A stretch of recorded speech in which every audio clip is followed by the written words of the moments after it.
Are you having a hard time in Hogwarts Mystery because your attributes are low?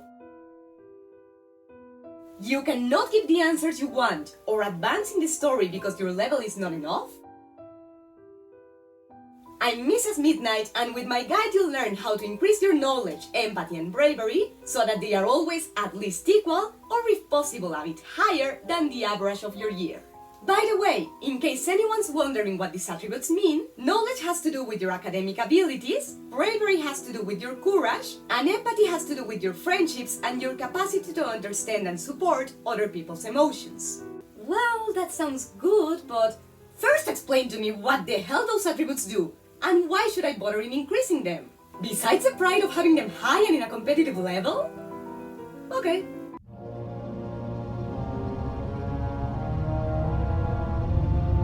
First of all, the attributes usually determine what you can say and do, so they directly influence the quality of your enjoyment. When you speak to other characters, usually one, but sometimes even two of the answers will only be available if you have a certain level in an attribute. This may not sound very important, but it can become very annoying if you dislike the other answers. And it may even damage your friendships and relationships to other characters if the only available answers are unpleasant. This happens in every possible interaction that you can have in the game, and it's unpredictable what attribute you'll need every time. So not increasing them will start to limit your answers in the main story, in the Quidditch and optional missions, and even in the time-limited ones, including the romantic.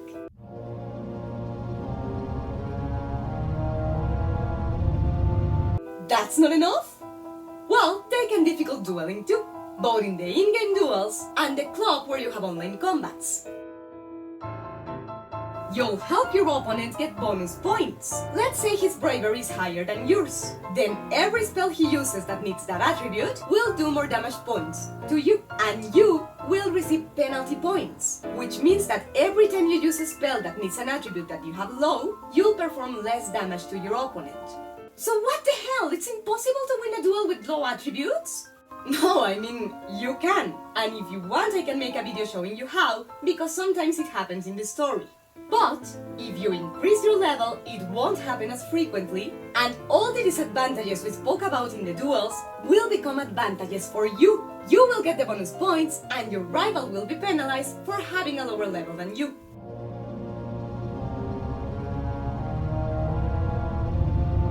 In the interactions, you'll also lose points if the attribute related to the answer you chose is low. This reduces your chances to get the 3 diamonds and therefore makes the advance in that relationship much slower. And this later could limit the answers that you can give to that character. Well, yeah, but I can compensate answering everything right. Yes! But if they are very low, you may not get the 3 diamonds even if you answer everything perfectly. Not to mention that if you only wanted to have an interaction, there's no problem, but if the interaction is part of the story or of a mission, usually you do need the 3 diamonds to finish. Sure, you can try as many times as you need, but remember that every time costs coins and you may need those later.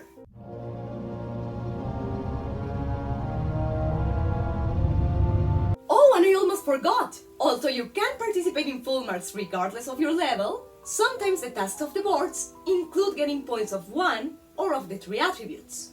Normally when it's of 1, they do not ask you for more than 200, and when it's of the 3, no more than 400. But if you do not know how to increase them, this task could be a bit problematic.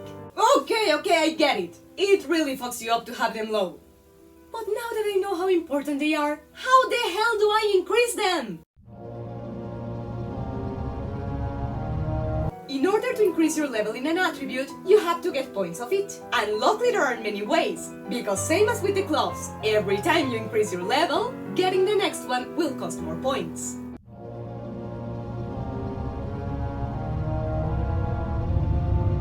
For me, taking classes is the best option and the first one I take, because it only costs energy points, and it guarantees you a fixed amount of points, only for completing all the stars. Not to mention that among the prizes for completing every star, you could get from 5 to 40 points of any attribute. But don't depend on this, because the prizes are random, and they can also be coins, gems, energy points, food for creatures, or books. Classes are the safest way to get attribute points, but make sure that the class you're taking relates to the one that you want to increase. Bravery points are obtained in defense against the dark arts, care of magical creatures, and flying classes. To earn empathy points, you need to take classes of charms, herbology or divination, and finally, you can increase your knowledge by taking classes of potions, astronomy, history of magic, or transfigurations.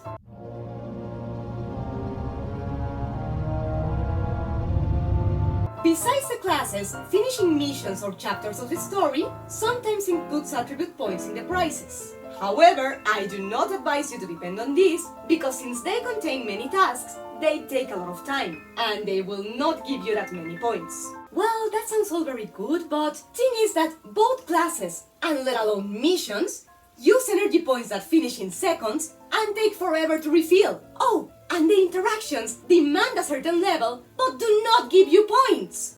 I'll go buy 1,000,000 energy with gems! No, wait! If you urgently need a big amount of points, it's better to buy an article.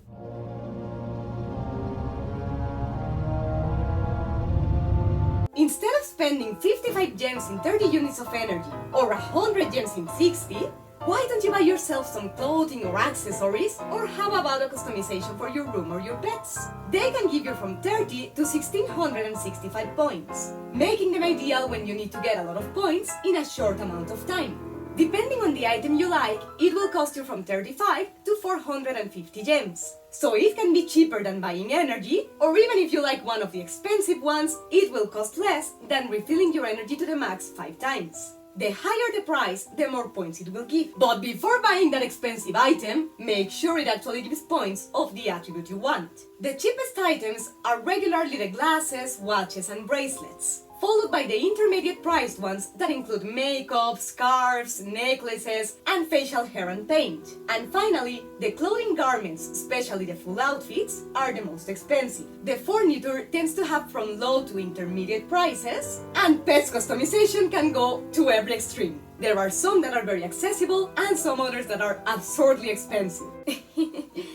And what if I do not have gems? Oh, don't worry! There are other items that you can buy with coins or brown books. If they are coins, the rank will be from 300 to 15,000. And if they are brown books, the rank will be from 10 to 45. Or up to 140 if you want a new pet. But that doesn't give you attribute points. Okay, but what if I don't have coins or books either? Do you have creatures' food?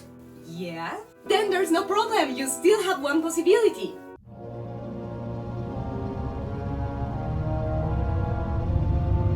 If you feed your creatures that already love you, it's possible that you could get points of the attributes among the prizes. But remember, this must be your last resource, because it's not for sure that you'll get those points. What?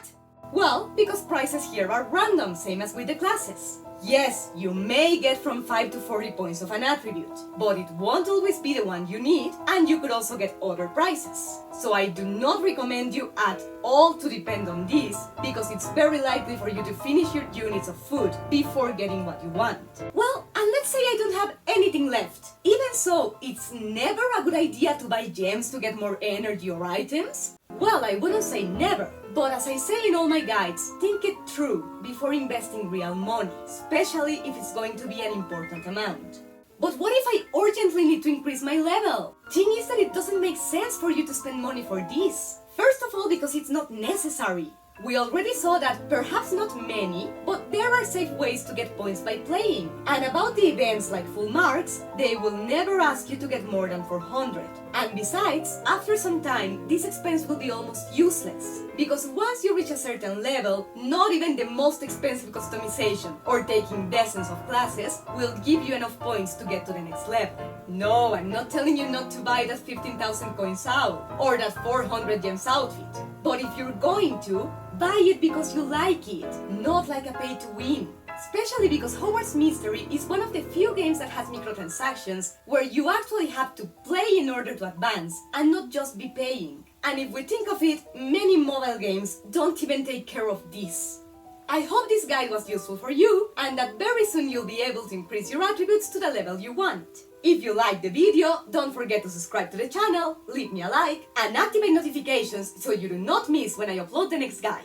Which, by the way, what would you prefer? Romance in Hogwarts Mystery or how to win a duel with low attributes? Let me know in the comments or in my social networks. And remember, Mrs. Midnight loves you and hopes to see you next time. Mischief managed.